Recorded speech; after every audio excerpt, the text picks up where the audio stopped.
I am going into 2024 feeling better about my skin than I have in years.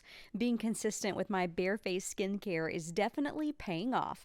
Barefaced is medical grade, results driven skincare, and I love how simple the routine is. If you're curious and you want to commit this year to a brighter, more even texture, glowing skin, I highly recommend starting with the Bare Necessities Kit. That's what I did. The toning pads are a game changer, and Liquid Gold is by far the best vitamin C serum I've ever tried, and I've tried a lot. We love that the Bareface team is a big fan of the podcast. They're offering Got It From My Mama listeners 15% off for your first purchase when you use the code MAMA15 at checkout. Just visit bareface.com to learn more, and be sure to use that code MAMA15. Well, I have kind of a fun story to start our interview with. So, about a year and a half ago, my son Connor was making his Opry debut. A lot of times, when it's an artist's very first appearance, they'll document it with camera crews and the whole thing. So he pulls up in the parking lot, and they get the shot of him parking, and I'm watching it all, but I'm staying out of the way. But I think there's three different cameras on him, and then he stops and he talks to somebody in the parking lot forever. And I'm like, well, who would he be talking to? And camera crew on him, knowing they're waiting on him to, Yeah. walk in and follow him as he walks into the backstage of the Grand Ole Opry.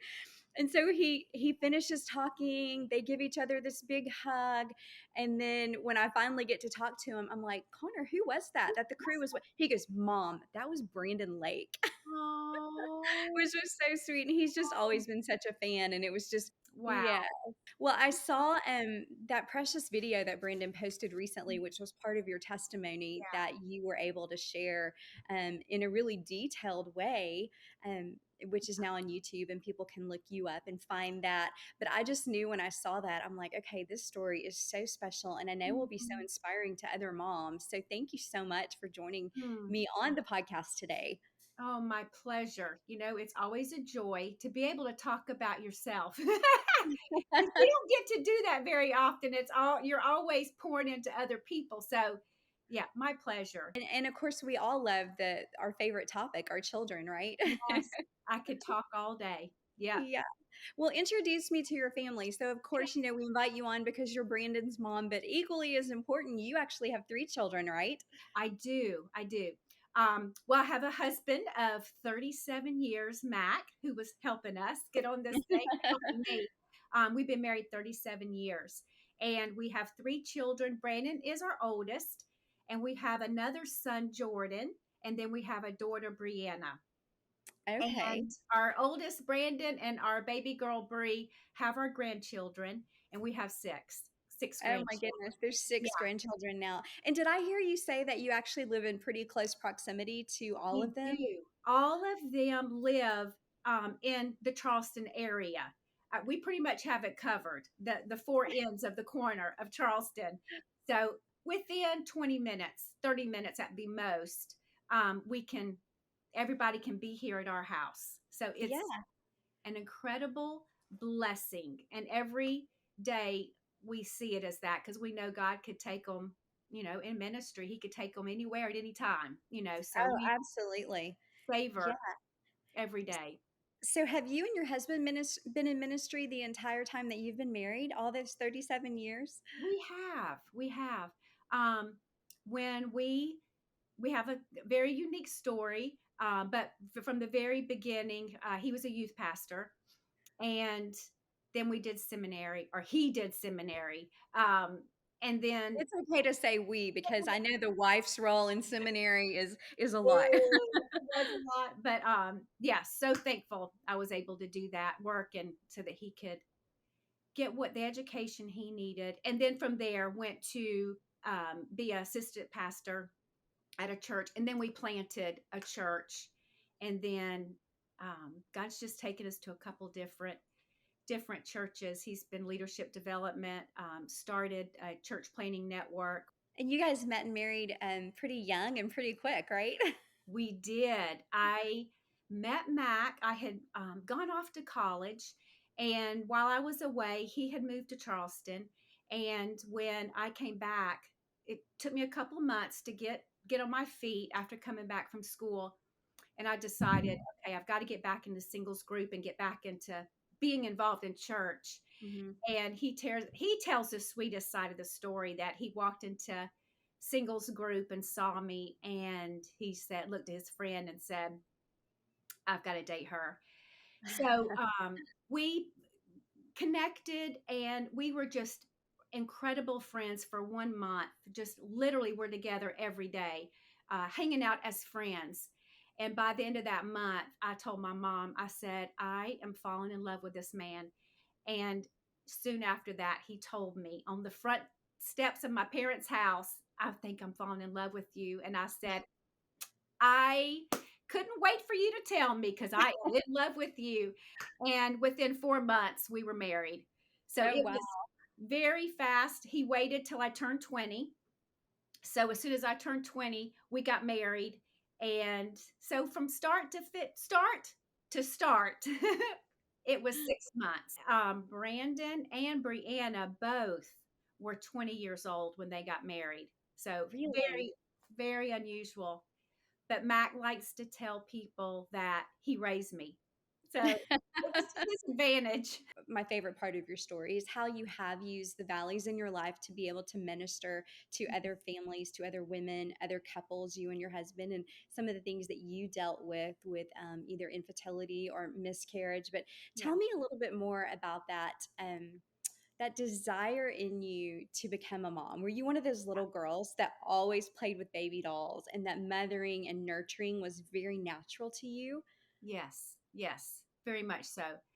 Matter of fact, the earliest memory of my childhood, I see myself, I'm walking down the sidewalk in our neighborhood and I'm pushing a baby in a little stroller. And that desire to nurture and be a mama just grew and grew. Um, Never got into the Barbie scene. I just love baby dolls, anything with a baby doll. And yeah, I always had that desire. It never went away. And when I met Mac, of course, it was pretty quick. And so he really said, he said, let's wait a couple years before we start a family so we can really get to know each other. And yeah, that's kind of where our story picks up in that I did not have any idea that I would have a struggle there. I just felt like, well, I've always had this desire. It's a good desire. God talks about children being a blessing. And so I just figured we would never have any trouble.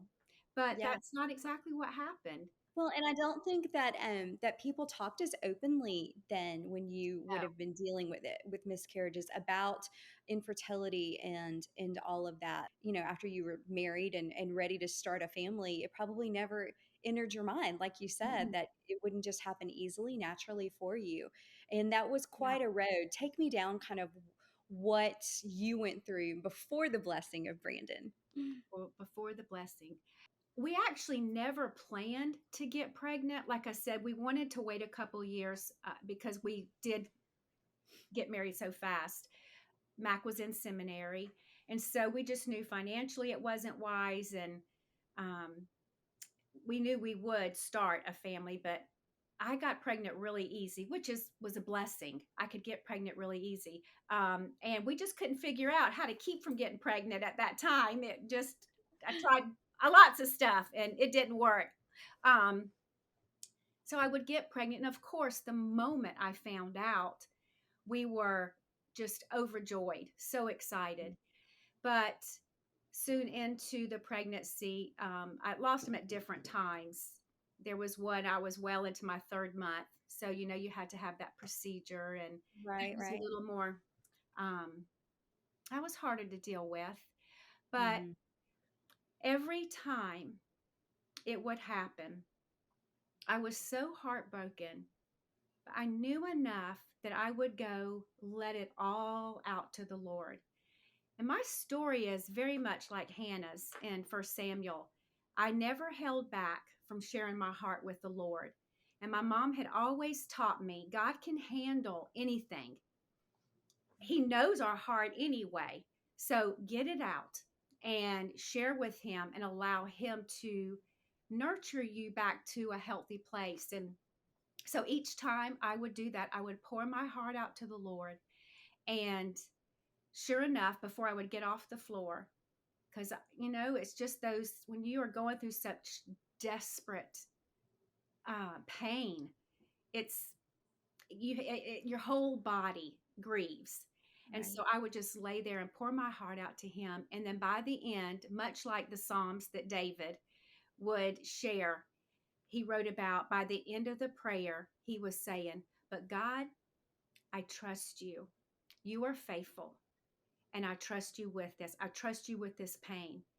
And I would do that every time. I remember one time specifically that, and it was probably the third one that I went through. I was talking to the Lord about it, crying, pouring my heart out, and I just felt this sense of God's presence. And He told me in my spirit, He said, "Cindy, I am going to bless you, but you have got to trust me. And right now, I just need you to lean into me and let this be a journey we're on in trusting me." And that enabled me. That gave me hope. I knew it was from Him. And when I would read Hannah's story, that's exactly what she did. And I didn't even know about it at the beginning. She would pour her heart out where she was just crying to where they thought she was drunk. And then the Lord used the priest or whatever he was, rabbi or whatever, to speak over her. And so she was able to get up, wash her face, and move on. And sure enough, after a while after that, she conceived. Um, so that's pretty much what happened to me. I would just get up and we would just move ahead. And then when we got pregnant with Brandon, of course, it was a whole new journey of trusting God. Um, because I had wanted him so bad, and then fear kind of comes in, and so that was a whole new lesson. Oh, I'm But God sure. just He would sweetly remind me that I am not going to use this pain for no reason. I am going to use this for to show my glory, and you have to show me what that looks like, what that will look like. I didn't know if we would adopt. I didn't know if we would be foster parents. At that moment, I didn't know that I would actually be able to have my own children. But I Mhm. knew that He would provide that deep desire in my heart to be a mama some way. You Yeah. mentioned about praying really honest, angry, truthful prayers. Do Mm. you find that just in women's ministry in general, and not that men don't also struggle with the same thing, but that so often we think our prayers need to be these pretty little packaged, neat, going through a ritual of how we talk to the Lord, but I love your reminder that it's that He wants our honesty. He can handle whatever we're going to throw at Him. That's right. That's right.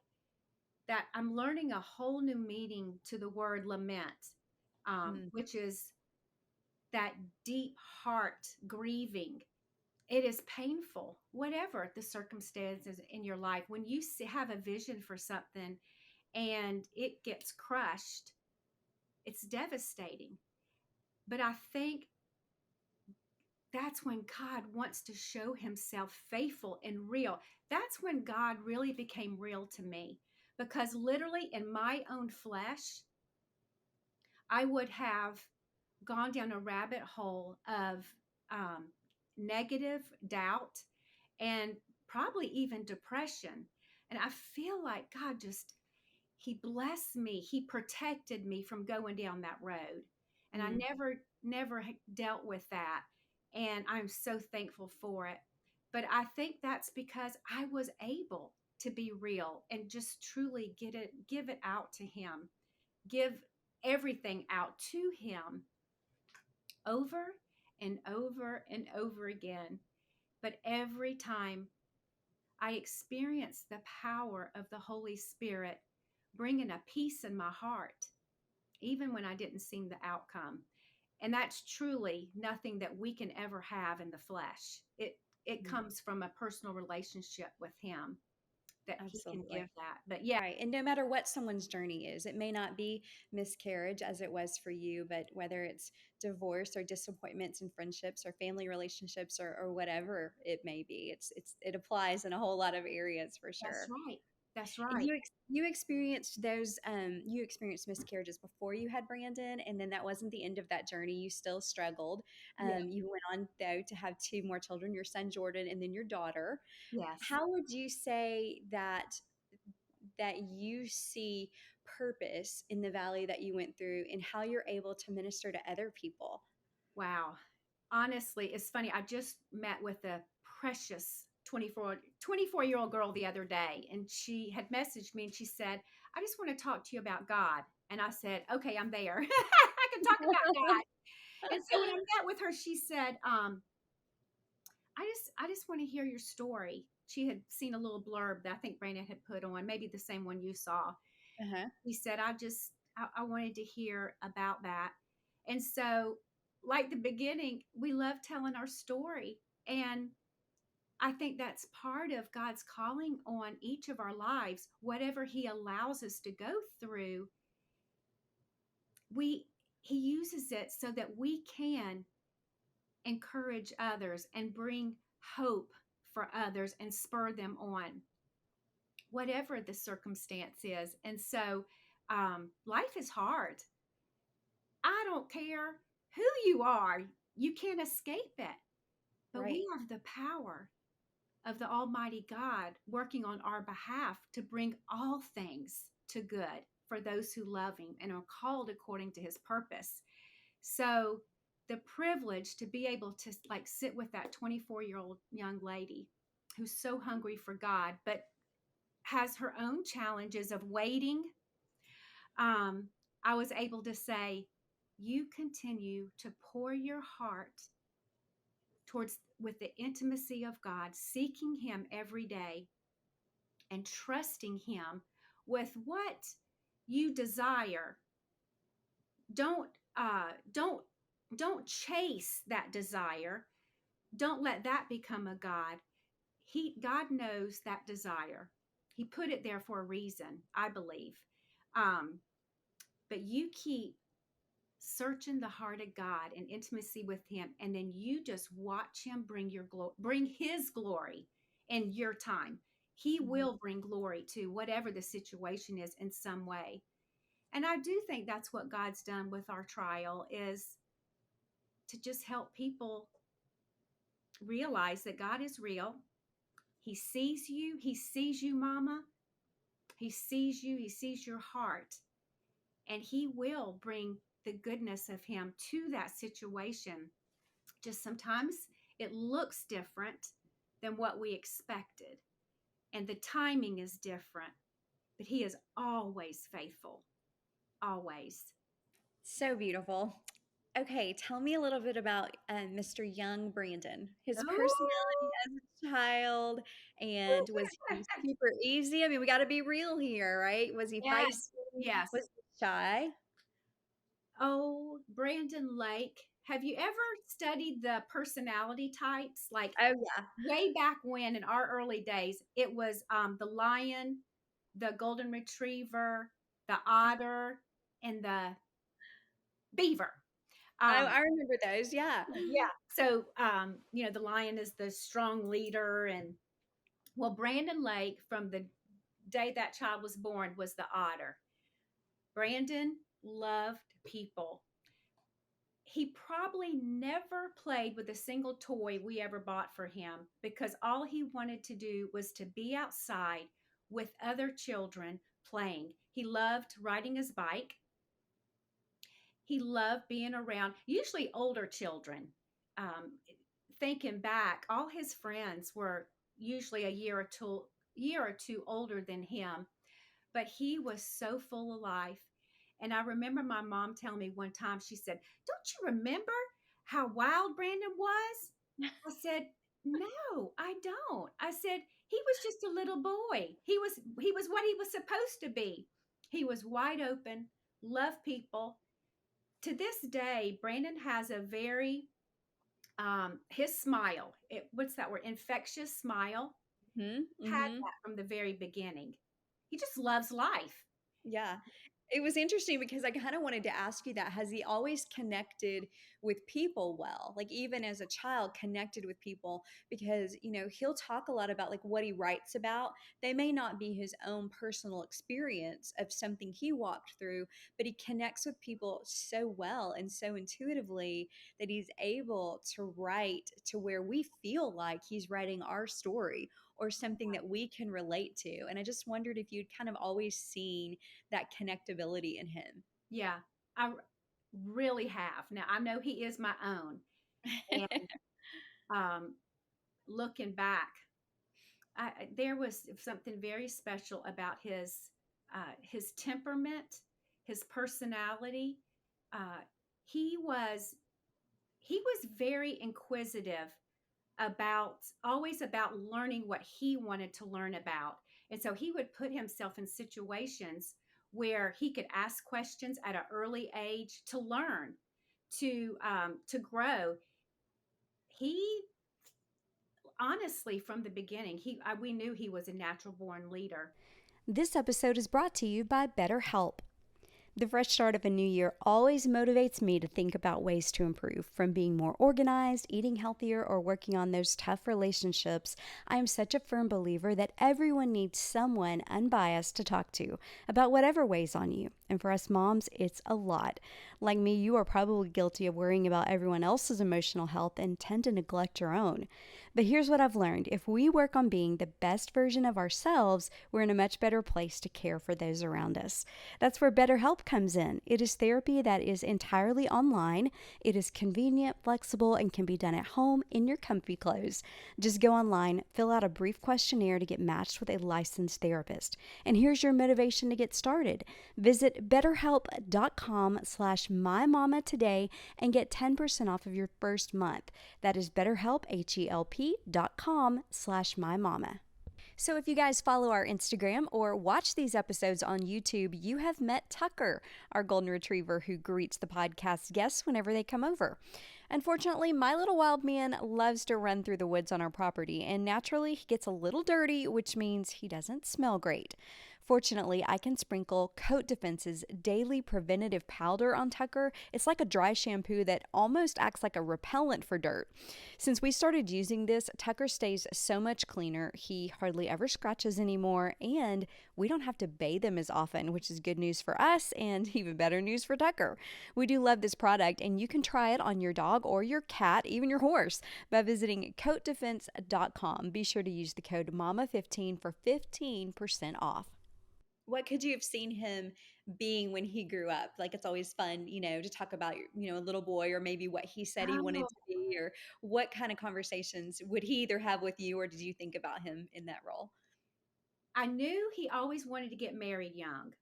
He Really? always taught, yes, he knew. And it could be when he was a little boy, he had a lady prophesy over all of my kids. And this is when he was, gosh, he was in middle school. He walked in the room, walked across the room, and she said, "Who is that?" And I said, "Well, that's my oldest son." And she said, he he is going to change the world with his music. And at that time, he played sports wholeheartedly. He was into sports. And I was like, he don't even know what a piano is. And she said, but he will also fall in love at a very young age and get married at a very young age. And I just thought, oh, that is so interesting.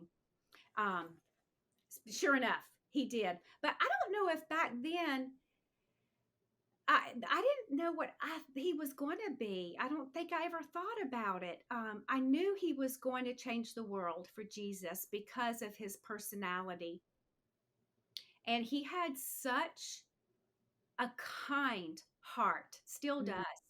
Mm-hmm. He was such a giver. I had a teacher just tell me, she was at his show last weekend, and she came up to me. She was his fourth grade teacher, and she told me some stories about him that I did not remember. But Oh, from being a child in her classroom? about being a child in his classroom and how he handled a situation. He saw some child being bullied, and Uh-huh. he just he was a good boy. Always just had a heart. If he ever, he was the one of my children. If he ever did anything wrong, I didn't have to worry about finding out because he would come to me. Within a couple hours, he always told on himself. Um, like I said, he was very much into sports. And then one day he came to Mac and I and he said that he wanted to give it up, that he wanted to play, I think he played guitar, What were his sports? What was the big thing for him? basketball and baseball. Okay, okay. Yeah, basketball and And baseball. he wanted to quit completely to maybe learn guitar? He did. He wanted to Wow. just give it all up. And this was he was probably 12 maybe. And I was devastated because I love being on the sidelines. I love cheering him on. And so Mac and I both, we grieved. Thank goodness that's not the path he chose, that he went, did what God was calling him to do.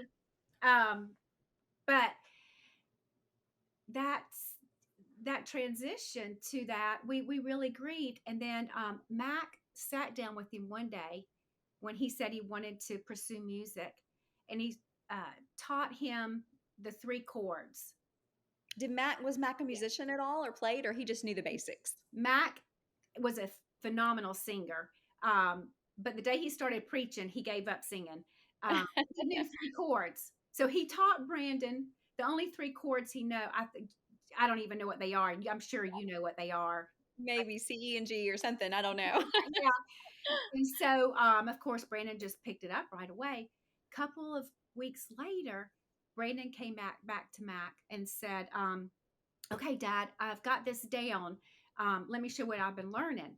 So Mac was sitting down with him, and Mac said, "Well, let me show you this that I've learned. I've been learning," because they were trying to spur each other on. Uh-huh. Mac started playing for Brandon, and Brandon said, "Dad, you're hopeless. You're not going to be any good at this." Very good.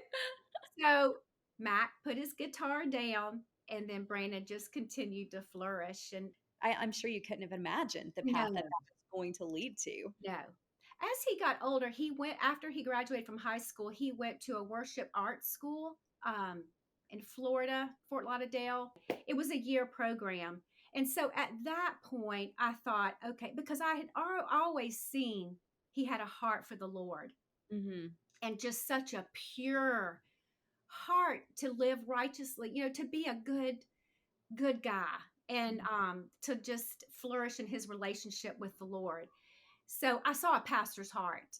Um, so when he went to school and he came back, I thought, okay, he'll be a worship pastor. Yes. He actually taught me a huge lesson when he was in high school. And I don't remember the details of it, but there was a teacher that was giving him a hard time. And, he had the curly long hair, So and that's always been around. I wanted to ask you that. not as long as it is now. It probably was about where my length is now. Okay, Um, okay. and so she just assumed that he was a party boy, Mm. and she was giving him a hard time. And I remember I wanted to go up to the school. I think Mac ended up going up there because she was so wrong. She had labeled him. Probably what it was is he was bored in her class, and I think he didn't turn in an assignment. Actually, I think he didn't turn in an assignment. Um, anyway, she gave him a hard time because she thought he didn't care. He didn't have any ambition, that he was a party boy. I think back then we called them heads, that they smoked pot and stuff Yeah. because of the way he looked. And that taught me the biggest lesson, that you don't, that what's that saying? You don't judge a book by Judge its a book by its cover. cover. Uh-huh. Because if she had really gotten to know him, she would have seen that he was a precious young man that Mhm. loved people, had a heart to help people, to be an encourager, always an encourager. Just so opposite of how she labeled him, because she didn't take the time. Now, not saying anything against teachers, because wow, they've got the hardest job in the world. And Yes. probably she had 30 something kids in that class and didn't have time for sure. But Mhm. just that one incident, it made me realize don't ever assume someone is a certain way just because they look different. Right. And that was a big lesson. And then when did he kind of transition into actually writing worship music? Brandon had a such a desire to write music and to lead worship, to create worship experiences Hmm. that is out of the box, that's not the norm. And but yet he didn't pursue it. He didn't pursue that dream. He pursued learning. And so he would get himself around people that were further along the road, and he would ask questions. And honestly, Jennifer, it was such a God thing, because one day somebody invited him into a group text to come write some music. And he was one of many.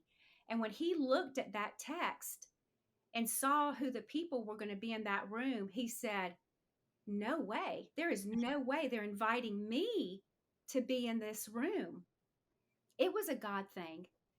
And that kind of was the beginning. He made some friends in that group, and it just started snowballing from there. So unexpected, because he never pursued the people that were ahead of him. He just watched them and tried to learn from them. God truly just opened the door, and it just seemed like he just kept opening doors with people that put him in the right place at the right time. And God's still opening doors for him. I mean, when Yes. you just even step back and think about, you know, the Grammy Awards, the Dove Awards, the Caleb Awards, the number of plays, the charts he's on, like, Yeah. I mean, it really is quite unbelievable. It really is. We are still in awe of what God's doing. Um, Mac and I, he travels a lot with his company. He's a consultant, and I'll never forget.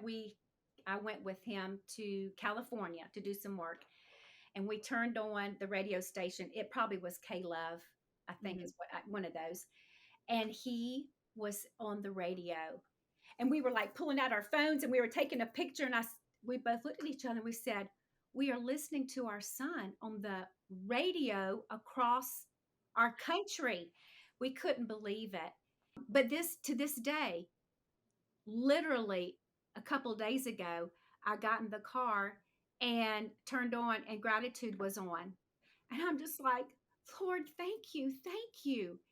It it never gets old. It always blows us away, because it's truly been God's anointing, God's blessing. God could have chosen anyone to walk in his shoes. Mm. And by his grace, God allowed Brandon to walk where he's walking now. We don't know what the future is. But I will say, Brandon works extremely hard. That child is never, his mind never turns off, which he's given him an incredible wife to help Brandon have some healthy boundaries, because it's very hard for him to turn off his creative mind. And you Mhm. probably know that, but just Yes. because, yeah, It is, it's a whole different level, and no matter how much you love what you do, but it's a different level of exhaustion, I yeah, think. And the you know, besides the traveling and the touring and all of that, but that simple fact that the creativity is yeah, always, and yes, never just the stop. business of, I'm sure you've seen and worry a little bit about, just like I do, but the people pulling at them, the things that, you know, and I don't mean like fans, I mean like the business side of it all. Yes, A lot. It's a lot. They work so hard. the great outweighs the negative so much. Yeah. But there are some negative sides to it. It is exhausting. And people that are close to us, I just, I beg, please pray for covering around our family. Pray for a covering, because the enemy is always looking, always prowling. It comes in a lot of different forms. Then sometimes it hits really hard. When I see my children struggling, when I see people, it's just hard when people attack your children. Yeah. Really hard. Yeah. And it doesn't matter who or what the platform is, what the genre is. I mean, sometimes Christians can be the nastiest of all, I think, in Yes. being critical. I always say it, but it's really, really hard to keep the mama bear intact Yeah. when your children are Mhm. attacked in any way. Yeah, and I've not handled all the situations. There have been the feeds that I have kind of spoken in on. And Brandon gets so I say he gets frustrated with me. I would if you asked him what is the hardest part, he would say he has told me over and over, I don't like when my family gets pulled into it. He said, Mm. never respond. Never respond. He said, Mama, I'm okay. I'm strong. It doesn't bother me that churchy boy down the street thinks that I shouldn't have tattoos. It doesn't bother me because I'm relating to those people who don't know Jesus. And Mm. but so he's so good for me in that way to help keep me like, okay, you're right, you're right. I'm going to keep my mouth shut. I said I will never respond to another comment again. I'll never read another comment. But then sometimes I just get sucked into it. Sometimes you just end up, scrolling a little too far on that feed and seeing Yes, something that you're like, "Oh, I wish I hadn't seen that." yes, Because yes, there are rules and parameters around what's okay for a mom to type back or not. So you're like, "Oh, I hope I don't need to see that." yeah, yeah. That's right. So you shared the story about being in California, hearing him on the radio for one of the first times, which I know that had to be a thrill. What is another one of those moments, either somewhere that he played and you guys were at the concert, or maybe it was a big arena or auditorium, or something where you just stepped back and were just like, wow, Yeah, but God, right? I mean, like but only God, God could do this. that's right. I would say every single time we go to one of his concerts, and every time, oh, sweet side note, every summer so far, it's been 2 summers, he has brought Mac and I with Brittany and the boys on his tour bus. He'll rent just a bus for us. And so we get to be there for a whole week of tour. Oh, that's so fun. Most incredible experience. And just to get to know the team, he travels with his miracle boys, is what he calls them. Uh-huh. Incredible, godly men, same season of life, all have young children, all want healthy marriages through this to thrive. Anyway, sidetrack. Do you help that's a great sidetrack. So do you help with the kids or is it just for you to enjoy the tour? I mean, I guess we do a little bit. I don't know. We're all together. So yeah, we do help with the kids here at home. Um, I feel like that is part of my ministry now is just pouring into my children, Mm. being parents and supporting them in that role. To get back to your question, every time we're in that auditorium and the song he does, but at the end of it, he says, so I will lift up my hands and So I throw up my hands? throw up my hands. Yes. That entire auditorium is all color, all ages. The diversity is unbelievable in that auditorium. Right. Everybody is worshiping God. Everybody is praising the Lord with everything they've got in their being. That is Mm. an aha moment for me every time because God has allowed and blessed my son to bring them into that moment of unity Right, right. and And how worshiping. often are we as a world and a community and, can we really use that word unity? Yeah. Yeah, that's And that's the special. very thing, the last thing Jesus prayed for us as Christians, that we would be unified and love each other. And Brandon gets to do that every night he's on tour. He gets to bring all those different people together.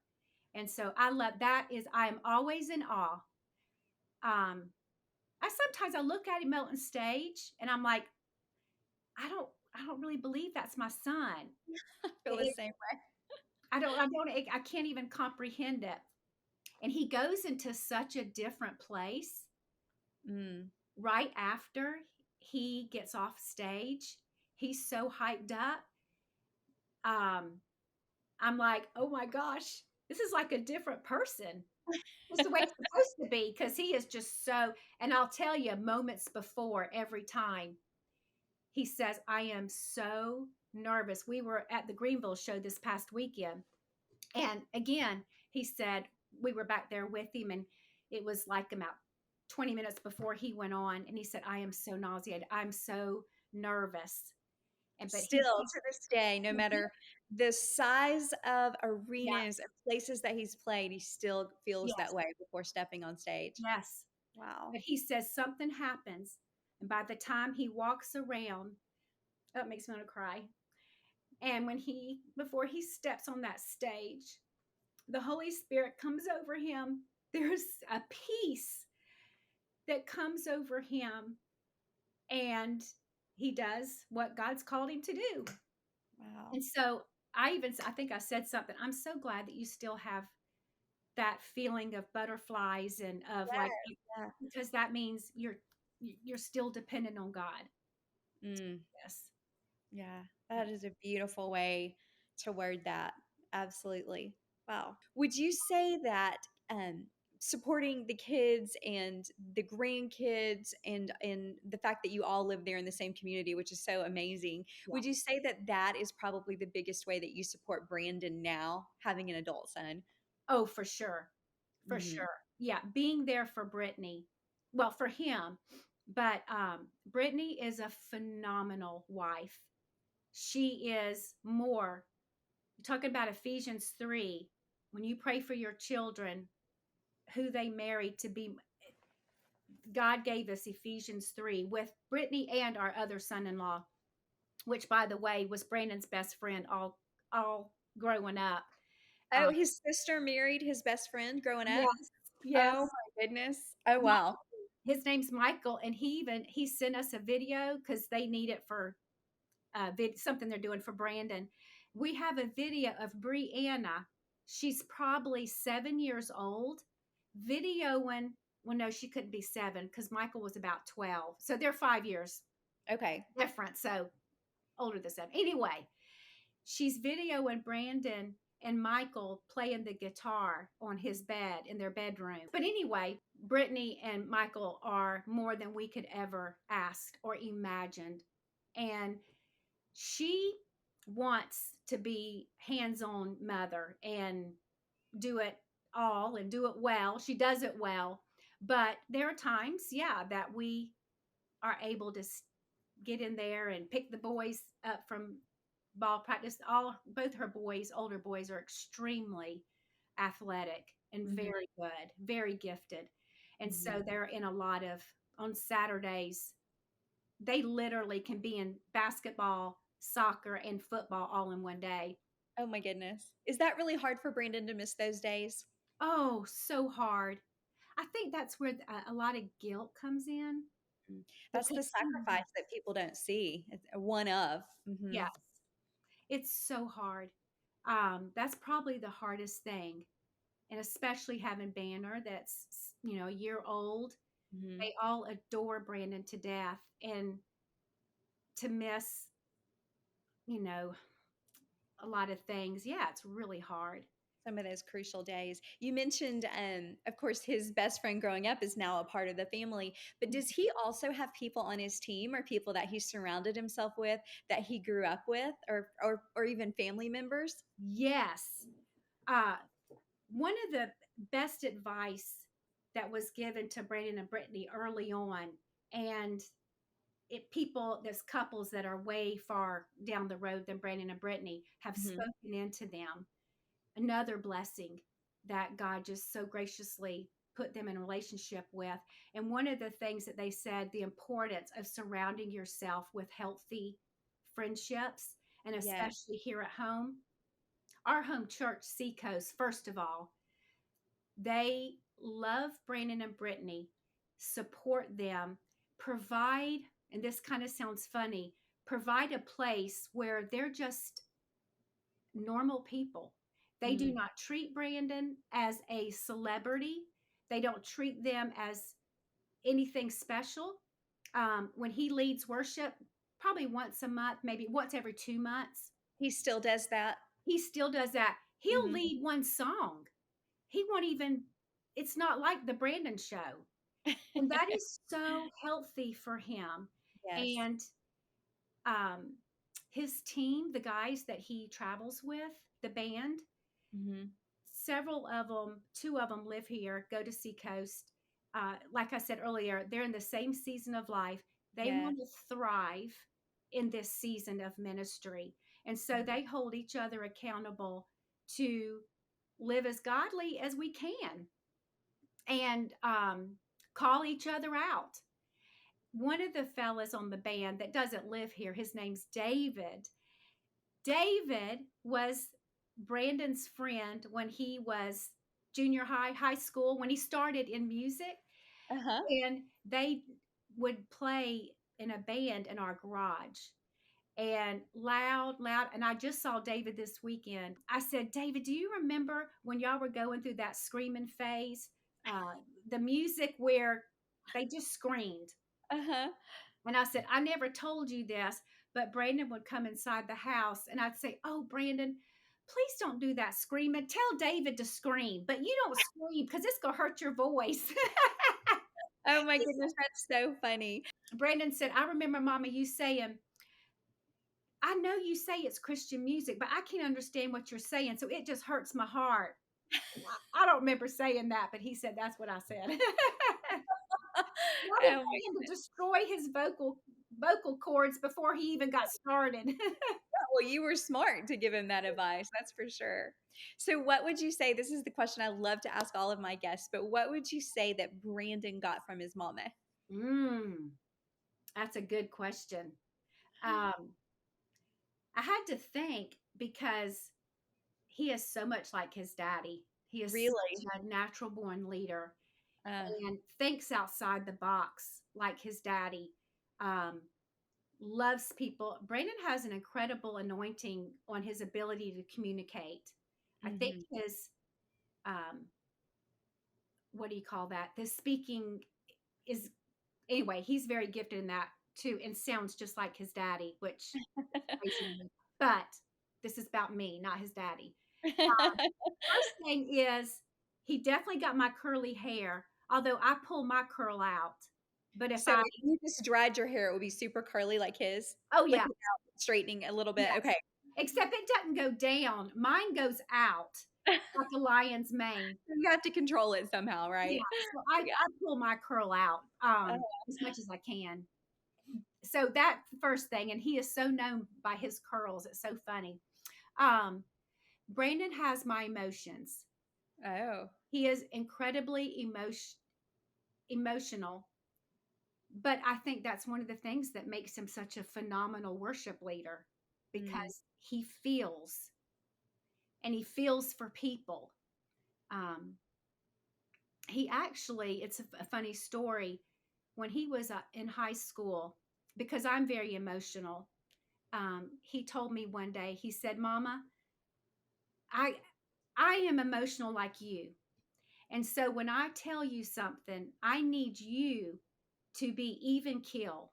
He said, I don't need you to get overexcited and I don't need you to get really sad. He said, I need you to be solid for me and not be over emotional because you're going to help me.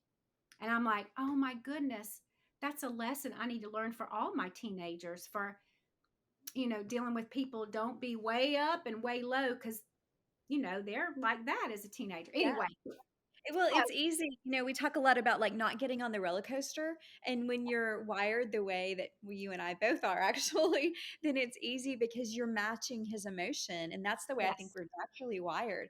But how insightful for Brandon to know that what he needed from his mom was just steady. yeah, And be it's hard steady, to do when you be feel steady. deeply. Yeah. Yeah. But it does, I think, make an incredible worship leader to have that emotion. And so Yeah. I love that about him. Um, and then the other thing I can think of that is very much like me, he is a foodie. He Oh, loves good food. Okay. And so he But loves you live different. in a great place in Charleston to try and have all kinds of things. Yes, Yes, yes. we were And there not long ago, and, okay, hold oh, on, let me think of my very favorite oh, Obstinate Daughter? oh my goodness, on Sullivan's Island. Yes, it was so So yummy. good. We went twice, and we were only there for 4 days, but we went right back because it was so good. Well, you picked a good one. It is really good. Yeah, he loves different types of food. He loves flavors, and Uh-huh. so we have that in common. Now Uh, do you cook like that? Are you that kind of cook? no, at heart, I'm a Southern cook, but Okay. we've just learned over the years through this season of life, being older, we've had to make a lot of changes, and I just cook so healthy now, and Oh. I just kind of in a rut. It sometimes gets kind of boring. I do love when the grandchildren come over and I'm cooking for them because I kind of can get out of my box.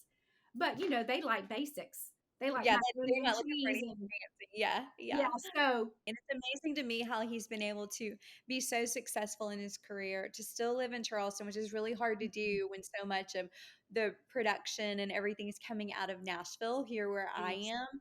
And the fact that he's able, I know he's here a lot, but yeah. the way that he's been able to balance and stay home. And I know that must make you incredibly grateful that he Oh, and Brittany didn't take the boys and end up, living here long term. So, I'm crossing my fingers. They bought some property out on a farm to kind of help them get away, and I think he's got a lot of ideas of in plans to have a studio and have people come here. So hopefully that'll keep them planted here. yeah. Um, yeah, and to watch him be a daddy and Mhm. love his wife, he is determined to do it well. Mm. And I love that. That probably makes you just about as proud as anything else. Oh, so proud. I could Mm. never be more proud if he never got on stage again. I don't care. It's how he loves his wife and his children that make me the proudest. Thank you for your time and just sharing your heart, and, Mhm. maybe we can meet up and grab that coffee in downtown Franklin, right? I would absolutely love it. Thank you, Jennifer. A pleasure to meet you. Thank Oh, you. thank you so much.